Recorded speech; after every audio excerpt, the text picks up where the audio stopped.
Hey, it's Sam. And John. And you can watch new episodes of our latest podcast, OKOP, where we tell the funniest freaking stories on the internet. Like someone making billions off of playing RuneScape? Oh, make those Bitcoin billies. Or the doctor accidentally putting the mistress as the emergency contact instead of the wife. Hey, yo, that sounds like a family feud. Do not tell Steve Harvey. But the point is, we got some bangers. Yes, so if you want to laugh and occasionally cringe, listen now for free wherever you get your podcasts.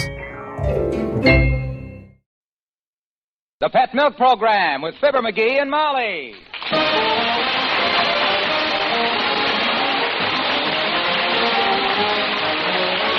The first evaporated milk, Pet Milk, presents Fibber, McGee, and Molly with Bill Thompson, Gail Gordon, Arthur Q. Bryan, Gil Stratton Jr., and me, Harlow Wilcox. The show is written by Phil Leslie and Keith Fowler and directed by Max Hutto with music by the King's Men and Billy Mills Orchestra.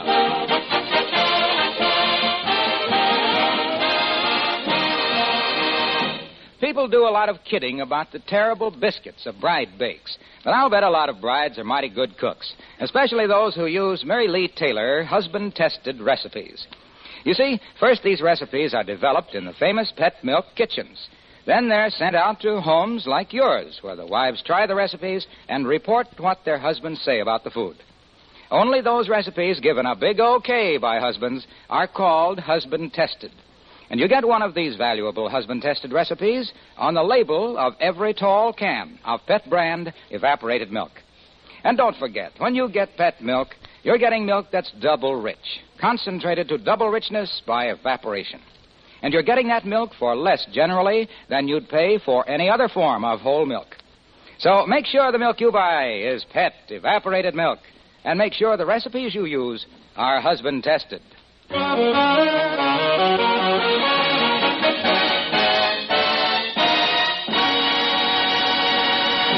There is much to be said for getting up at the crack of dawn and being out to greet the rising sun.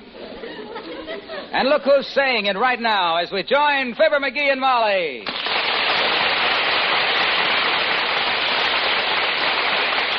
I tell you, McGee, that sunrise was just beautiful. Yep. There I was, you see, out in the backyard, hanging up a line full of your wet socks. Yep. When the sun came peeping up over the gas company. Yep. Well, comes up at that side of town pretty near every morning. I'm sorry I didn't get to see it this morning, but I run into trouble the first thing right off this morning. I couldn't get my dad-ratted pajamas off till nearly 10 o'clock. Why not? I was asleep. This really is great weather, though. Day like this makes me want to get outdoors and do things. Good. You know what I'm going to do right now? What? Take a nap. I'm going to put up the hammock in the backyard and stretch out in it, and did you ever see it to fail? Try to do something constructive, and somebody always interrupts with the telephone. I'll get the phone. Don't worry about it. No, you get it. I won't get it. 79 Wistful Vista, Molly McGee speaking. Me speaking. Who? Oh, yes. Oh, this afternoon, huh? No, not me this afternoon. All right, I'll tell him. Goodbye. Tell me goodbye. Who was it? Dr. Gamble's nurse. Huh? The doctor's out, but he left a note on her desk to call you. Me? Yes, she says to tell you to come to his office this afternoon. The doctor has picked today for your checkup. What? Oh, no, he don't. I won't go. But, McGee, if he's picked today to do it... Let him pick some other day. Or better still, let him pick some other pigeon.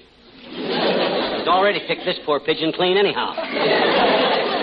I don't need no checkup. Oh, now, McGee, we go through this every year. Why don't you just be a good boy this time and go have your examination? Because I don't need any examination. Every year it's the same old malarkey. Cut down on cigars. Take more exercise. Don't have so much fun.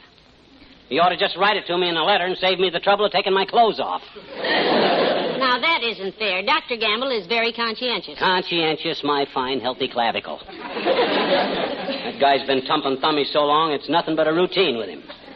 I stretch out on the table, strip down like a hot rod car, and his mind is a million miles away. It is? Well, I admit I ain't no art study, but he don't even know I'm there. Well, he must, dearie. He always shudders at the first look. Yeah. Well, he ain't thinking about me. When he looks down my throat, he's thinking about the first hole on the golf course. When he jabs his finger in my middle, he's thinking about the pot roast he's going to have for dinner. Well, now, just the same, I think you ought to let him look you over. Who's that? If that's him, if that's not Gamble, I'll duck out the back way. Relax. It's the old-timer. Oh. Come in. Hello there, kids. Hi, daughter. Hi, Johnny. Hello, Mr. Old-timer. Hi, old-timer. How are you, boy? In pink, Johnny, in pink. Good. How you keep that way, anyway? You spend much time at the doctor's? Not me, Johnny. You get in the habit of running to the doctor, and it can change your whole life. Yeah? Like it done to my old friend Abner Coggleshell. What happened to Abner? Well, sir, Abner got a Charlie horse in his leg when he was a kid. Oh? And not being very bright, he thought he ought to go to a horse doctor. Yeah. Veterinary fixed him up fine, and Dad done it. From then on, when he didn't feel good, back he went to the vet. Why not, if it made him happy? I started to change, daughter. Yeah? After a while, Abner's friends noticed that for breakfast he wasn't eating rolled oats or puffed oats. He was just eating plain oats. Kind of started thinking of himself as a horse, huh? Yep. Took to wearing a blanket instead of a coat. Cutting holes in his straw hat for his ears to stick through. Oh, heavenly days. Then Abner fell in love. Oh, dear. Honey, he says to the girl, let's you and me get hitched. Okay, she says, and the first thing she knew, he had harness and a halter on the both of them. I suppose that ended the romance. No, daughter. Abner was so persistent, the girl just couldn't say nay. They had a real nay. They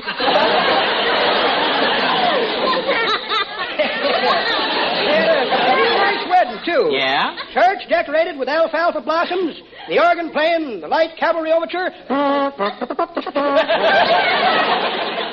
the bride trotted down the aisle wearing a floral horseshoe. Sounds pretty high society, boy.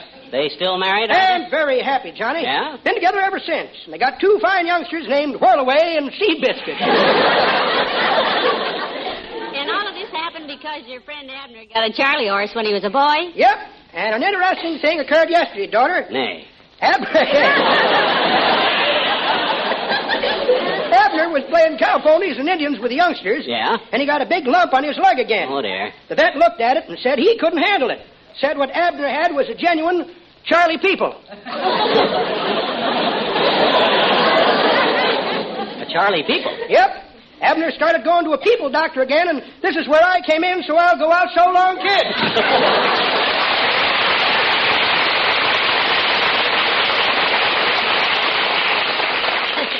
He's an interesting old character.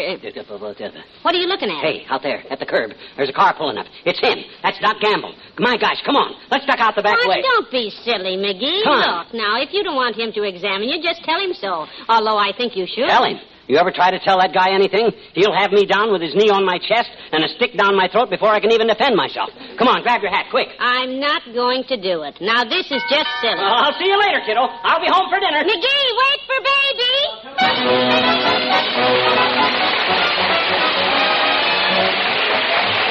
Billy Mills, the orchestra, and I'll Walk Alone.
Where are we going anyhow, McGee? Any place?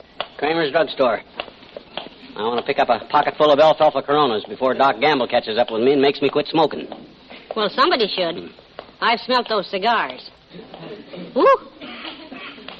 Them cigars don't hurt me, kiddo. Well, I don't know about you, but they certainly ruined my curtains. Well, that ain't to the point. To the point is I don't need anything from Doc Gamble. Well, now I think you're being pretty silly about the whole thing. Oh, I'm not. Why don't you let the doctor examine you just in case you do need anything, because... Ah, what does he know anyhow in the first place? Some examination. First thing he does, he sets me down in a chair and shines a flashlight in my ear. And if it don't come out the other ear, he claims my head is stopped up. Oh, now, he wouldn't do that. Then he says, cross your legs, he says. I cross my legs, and he raps me on the knee with that rubber sledgehammer of his, and if my hat don't fly off, my reflexes are bad. I don't Then he says, close your eyes, my boy, he says. And while I ain't looking, he buries a needle in my leg clean up to his elbow. Oh, you just... I let out a scream and jumped 6 feet, and he says, jittery, aren't you? Pig's eye, I'm jittery. I'm in fine shape. I'm in the pink of condition. I'm sound of wind and limb. I don't know about your limb, but there's certainly nothing wrong with your wind. You said it. Hey, take a look in Kramer's, will you? Doc might beat us down here, and if he's in there, I'm not going in. It's okay. The coast is clear. Come on. Okay. You keep an eye peeled while I get some cigars in. Oh, hey, look. Kramer's got some new samples out here on... Oh, cookies. Want one? No, thanks. Although I would like an ice cream soda. I'll need some nourishment if I... What's the matter? Phew. These cookies are awful. Taste like sawdust. What's the name of them? What's it say on the basket there? Let's see. It says Dr. Proctor's Poodle Biscuits. Maybe they'll make your hair curly, dearie. Well, I'll take a pocketful anyhow in case we ever get a dog. Grab some matches and a bunch of them sample pills. I want to check the phone booth. Do what? I'm checking the phone slot. No. No luck. Do you always look in the phone for nickels? Yep. Ever find one? Yep. When? 1913. One of these days I'll find another one, too. Because I never pass a phone booth without giving it a shake. And, oh, hi, Ed. Sit right here, Molly. Hello, Mr. McGee. Hi, Mrs. McGee. Hello, Ed. What'll it be, Mrs. McGee? Would you like one of my own Ed Tatum specials, Mrs. McGee? I invented it. Oh, what's in it, Ed? Well, I line a soup bowl with sliced bananas, fresh peaches, candied pineapple. Then I put in a scoop of vanilla, chocolate, strawberry, maple nut, and pistachio ice cream. And top it with blackstrap molasses. Then Make it a chocolate soda, Ed. Please. Oh, yes, ma'am. How about you, Mr. McGee? Huh? Oh, I was watching the front door, Ed. I'll just have... Hey, would you like one of my Mr. McGee specials, Mr. McGee? Huh? I named it for you, Mr. McGee. Yeah? Oh, well, that's swell, Ed. What's in it? Well, I line a soup bowl with sliced bananas, peaches, and candied pineapple. Mm-hmm. Then I put in a root scoop beer float, Ed. I gotta watch the door, because if I see Doc Gamble, I don't want to see him. How is that, sir? Well, he's dodging the doctor, Ed. Himself is due for an examination, but he doesn't want to go. Oh, I know how that is, Mrs. McGee. My Uncle Fred was always like that. Hated to go to the doctor. Yeah? Yeah. He got a terrible cough about a year ago, but he wouldn't go to the doctor with it. Not him. He wouldn't, huh? No, sir. Aunt Fidelia kept after him to go, but he wouldn't. Uh-huh. She nagged him day and night to see the doctor, see the doctor, see the doctor. Did he go? No, sir. You know where he finally wound up? In the hospital? No, ma'am. Palm Beach, Florida. Just having a whale of a time. Yeah? Aunt Fidelia left a lot of insurance. Oh, hi, Mr. Wilcox. Hello, Ed. Well, hello, Molly. Hi, pal. Hello, Mr. Wilcox. Hi, Junior. What'll it be, sir? Would you like a Sunday? I got a new one I just invented called the Harlow Wilcox Special. Like me to make you one? Well, that's very flattering, Ed. What's in it? Well, I line a soup bowl with black Let me surprise you with it, huh? Okay, Ed, I'm brave. You don't know how brave, Junior. Pass the straws, will you? Thanks. Say, your hand is all bandaged up, Mr. Wilcox. What happened? Well, I wondered when somebody was going to notice it, Molly. I have a very badly sprained finger. Yeah, what happened? Get it caught in the phone slot? Because that's what happened to me one time. No, nothing like that, pal. Oh, I see. I was visiting some friends of mine last night, people with a 6-month-old baby. Oh? I leaned over his crib, poked my finger at him, and said, "Hitchy kitchy ow." Oh, you bachelors. You should have said hitchy kitchy coo. Well, that's what I started to say, but just as I kitchied, the little fella grabbed my finger, gave it a yank, and sprained it quite severely. Oh, now, Mr. Wilcox, how could a tiny No, baby... Molly, no, don't ask. Sprain your finger? Well, Molly, it's very simple. The little man was raised on pet evaporated milk. Now you see what you went and Because, done. you know, pet milk contains all the good, nourishing milk substances a baby needs to ensure steady growth. Open the door. To help him build strong, straight bones, good, sound teeth. Yes, well, I'm sorry about your A finger. pet milk baby gets all the essential milk minerals in safe, easy-to-digest form. Sorry I asked about it either. Combined with just the right amount of vitamin D, the sunshine vitamin. Sure, Junior, we know. Any baby that's raised on pet milk is bound to be as strong as Samson. Well, I'll go even further than that, pal. Huh? I know a pet milk baby who is stronger than Samson. Oh, please. Oh, Mr. Wilcox. Leave us not get carried away, Doc. No, really, Molly, really. 2 of my friends have baby boys. Sidney raised his on pet milk. Mm-hmm. Sam didn't. Yeah? And today, Sidney's son is stronger than Sam's son.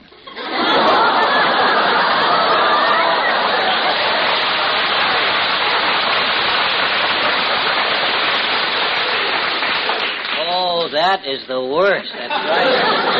Station house. Mr. McGee just came in. Dr. Gamble is coming. Oh, Doc Gamble? Oh, my gosh. Come on, Molly. Out the back way. Careful, dearie. Do you know where you're going? McGee! Hey, McGee! Jackers, out the back door. Come on. Into the alley. Watch that alley, Mr. McGee. The trash cans are right out there. Heavenly days. Watch it, dearie. Are you hurt? Okay. Is he coming? No. Let's get out of this alley. Skin my shin. Look at it.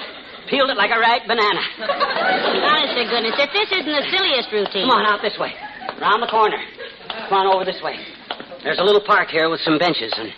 Oh, isn't this a nice little spot? Yeah. Handy, too. Yeah. Look at the little lily pond. Where are we, anyway? This is the back lawn of the city hall, kiddo. Oh, I've never been back here before. Yeah. I'm going to sit right here on this bench and rest a while. Yeah. Whew.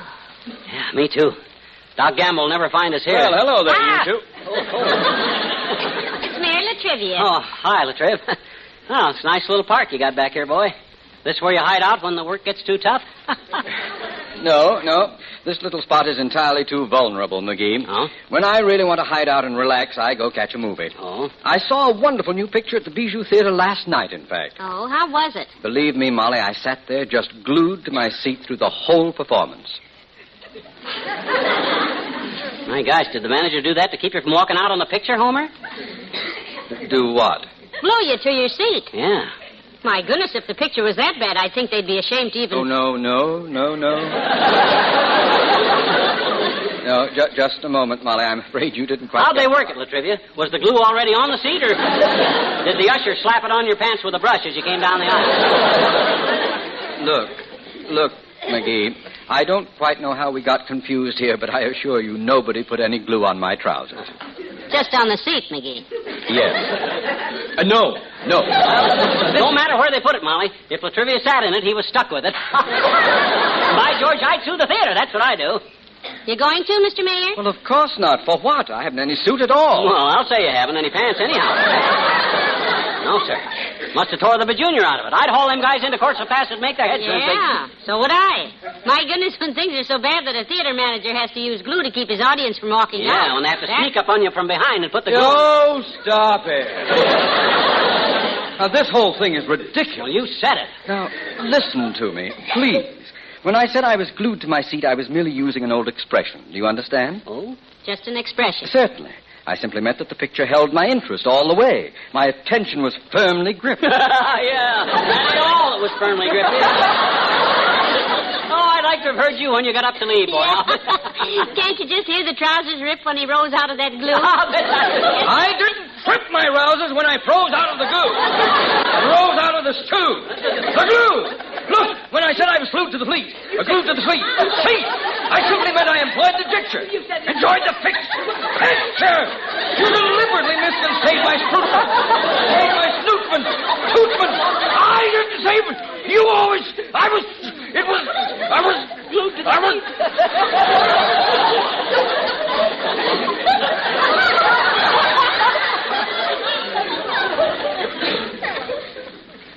McGee?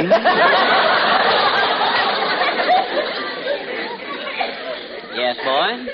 I wonder if you'd let me take a snapshot of you from my desk. I've always wanted one. Oh, how nice. Oh, sure, boy. Where do you want me to stand? Well, over this way a little. I like the lily pond there in the background. Oh, okay, boy. In front of it? Like this?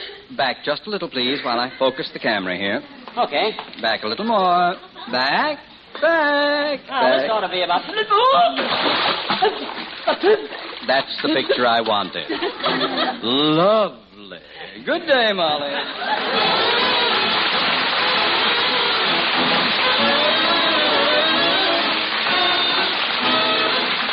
The King's Men, and I'll always be following you. Footsteps, footsteps, footsteps, footsteps. Following you, following you, following you. I'm following you. I'll always be following you. I'm loving you so, and I want you to know I'll always be following you. Whatever you say, whatever you do, I'll always be following you. And if you should go to Siam, I'll make certain that's where I am. I'll hop on a train or I'll charter a plane to be with my sweet honey lamb. Whatever you say, whatever you do, I'll always be following you. And if you went to Chile, I'd pay the fare. I'd gladly go to Philly if you were there.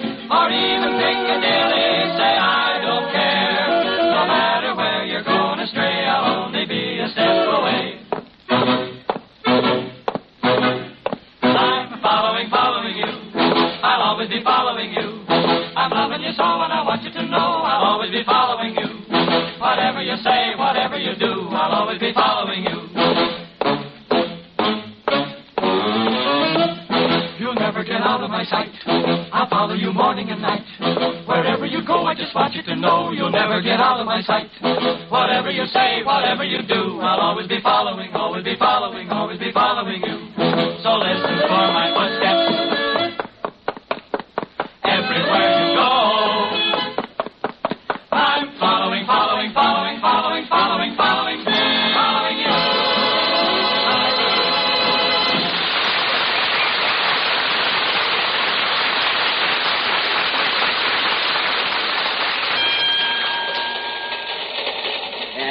Dead rat luck anyhow. Look at me. Wetter than a picnic in April. Well, we got one lucky break. They let us on this streetcar, at least. Yeah. Let me wring out my hat again.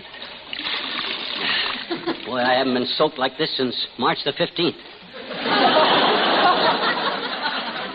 Yes, and it was such a little lily pond, too. Yeah, well, I seen you fall in Dugan's Lake, and you weren't any Roll worse. the deliverance, mate. Roll the deliverance, and we're free for out.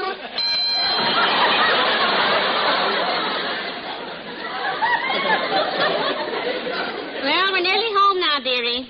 Gone at this whole thing. It's Doc Gamble's fault, too, the big fat money-grabbing chiseler. If it hadn't been for him trying to lure me into his dad-ratted torture mill today, I wouldn't have had to go running all over town, falling over trash cans and getting drowned. Bless you. Thanks. I'd be laying in my hammock, taking it easy. Talk about the Travers next. Talk about the Travers. Connection with Neil Frost and all Blue Underwood.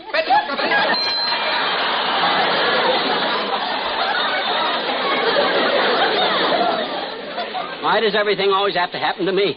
My shin hurts, my back aches, I'm... Bless you. As soon as we get home, I'll put you to bed, dear. Golf plasma next. Golf plasma change for nerve. Yeah. Come on, this is us. How can you tell? Well, we always get off at Gorfer, whatever he said. Oh, boy, I feel awful. Come on. Golf plasma. All out golf plasma nerve car. Hold my arm, Molly. Mother's got you, dearie. Don't you fret. One step, please. 51st Motor Trust Company, board.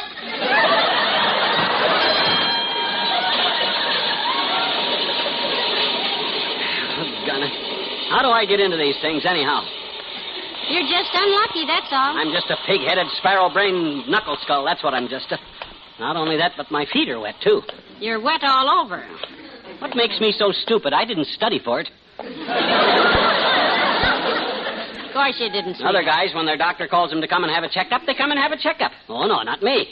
I got to be a smart aleck. I got to be a wise guy. I don't need a doctor. Bless you. Thanks. No, I got to run all over town, skinning my shins, falling in lily ponds, getting banged up. Who's that on our front porch? Why, it looks like Dr. Gamble. Well, so you finally got home. Oh, Doc, am I glad to see you. Where can I lay down for my checkup? Right here on the porch? Okay. Help me lay down, Molly. What's this? What goes on? Well, your nurse phoned, Doctor. Said you wanted McGee to come to the office. Said you'd pick today for his checkup. So? Was that what she told you? That's what she told her. Oh, no. That girl never will learn to read my writing. Huh? I owe little grown bundle here some money from bowling. I'll say you owe me some money, $10, Fatso. So I asked my nurse to tell you to stop in today and pick your check up. Yeah. What? You mean? I saw you at Kramer's, but you left before I could get you, so I brought the check over. Oh. Now, where do you hurt, my boy? Oh, every place. Oh, I feel ridiculous. Fibber and Molly return in a moment. One ingredient that good cooks use day after day in all sorts of everyday foods is pet evaporated milk. There's just no substitute for it in making good juicy meatloaf, scalloped potatoes, creamy smooth gravy and sauces, cake frostings, delicious cream pies, and dozens of other family favorites. Pet evaporated milk makes such a delicious difference in foods because there's such a difference in the milk itself. Good, sweet country milk concentrated to double richness by evaporation. That's what pet milk is. Every pint of pet milk has the same natural nourishment and goodness that's in a full quart of good, sweet country milk. To use in place of ordinary milk, you mix pet milk half and half with water. To use in place of coffee cream or whipping cream, you take pet milk just as it comes from the handy can. Get several cans of pet milk at your grocer's tomorrow. And like other good cooks, let pet milk help you to make everyday foods extra delicious, extra nourishing.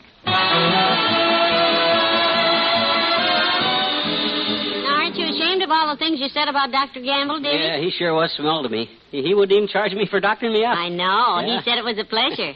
He seemed to enjoy it. He even tore up the check. Good old doc. I ought to do... Hey, wait a minute. That check he tore up he owed me that. Rest, dearie. Rest. Oh, okay. Good night. Good night, all.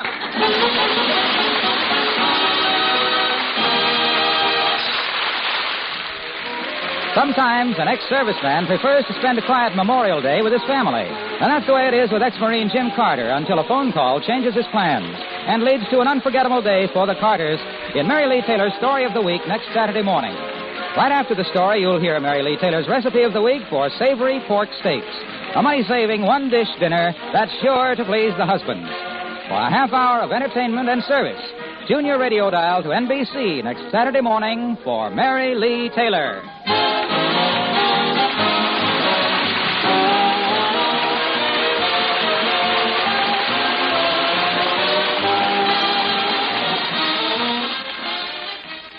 Next, it's What's My Line on NBC.